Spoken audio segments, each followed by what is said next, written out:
ಮಾಸದ ಪ್ರವಚನ ಮಾಲಿಕೆ ಕಾರ್ಯಕ್ರಮದಲ್ಲಿ ಭಾಗವಹಿಸಿರ್ತಕ್ಕಂಥ ಎಲ್ಲ ನನ್ನ ಗ್ರಾಮದ ಬಂಧುಗಳು, ವೇದಿಕೆ ಮೇಲಿರ್ತಕ್ಕಂಥವರಿಗೆ ತುಂಬ ಧನ್ಯವಾದಗಳನ್ನ ಹೇಳಕ್ಕೆ ಇಷ್ಟಪಡ್ತೇನೆ. ತಾವೆಲ್ಲ ನೋಡಿದಿರಿ ಏನು ಈ ಕಾರ್ಯಕ್ರಮವನ್ನು ಏನು ಮಾಡಬೇಕು ಅಂತ.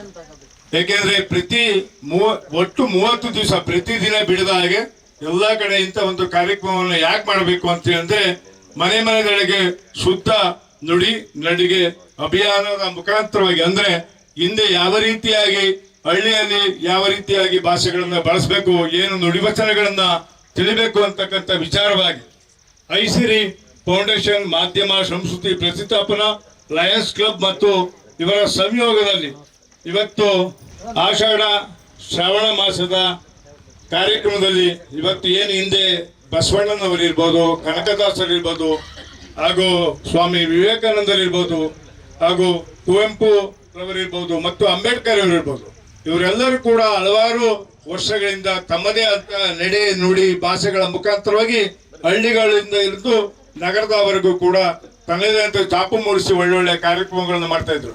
ಆದ್ರೆ ಇದು ಪುನರಾವರ್ತನೆಯಾಗಿ ಅವ್ರು ಮಾಡಿದಂತ ಕಾರ್ಯಕ್ರಮ ಅಷ್ಟರಲ್ಲೇ ಉಳಿಬಾರ್ದಲ್ಲ.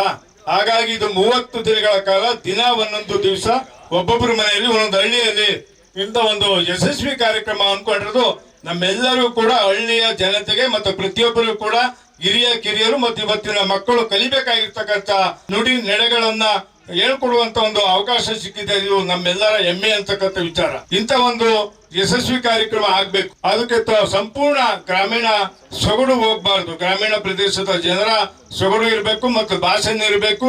ಇರ್ತಕ್ಕಂಥ ಸಂದರ್ಭದಲ್ಲಿ ನಾವು ಯಾವ ರೀತಿಯಾಗಿ ನಡಿಬೇಕು, ನುಡಿಬೇಕು, ಕೊಟ್ಟ ಮಾತಿನಂತೆ ನಡಿಬೇಕು ಅಂತಕ್ಕಂಥ ಹಿಂದೆ ಹೇಳ್ತಿದ್ರು. ಕೊಟ್ಟ ಮಾತನ್ನ ನಡೆಯುವಂತವರು ಪರಿಶುದ್ಧವಾಗಿದ್ರು, ಅವರಿಗೆ ಆಯಸ್ಸು ಆರೋಗ್ಯ ಜಾಸ್ತಿ ಇರ್ತಿತ್ತು.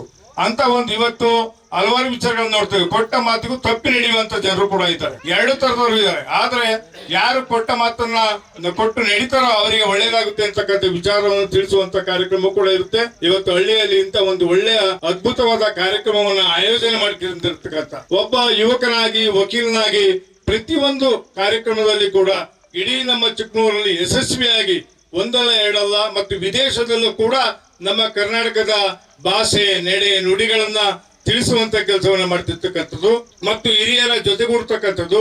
ಮತ್ತೆ ನಾವು ನೋಡಿದ್ವಿ ನಮ್ಮ ಸ್ವಾಮೀಜಿಯವರ ಜೊತೆಯಲ್ಲೂ ಕೂಡ ಹೋಗಿ ವಿದೇಶದಲ್ಲೂ ಕೂಡ ತನ್ನದೇ ಅಂತ ಚಾಪವನ್ನು ಮೂಡಿಸಿ ಇವತ್ತು ತಮ್ಮನ್ನೆಲ್ಲ ಸೇರಿಸಿ ಇಂಥ ಒಂದು ಅದ್ಭುತವಾದ ಕಾರ್ಯಕ್ರಮವನ್ನ ಮಾಡೋದಕ್ಕೆ ಇವತ್ತು ಈಗಾಗಲೇ 3ನೇ ದಿನದ ಕಾರ್ಯಕ್ರಮ ಇದು. ಸೋಮವಾರದಿಂದ ಪ್ರಾರಂಭವಾಗಿದೆ.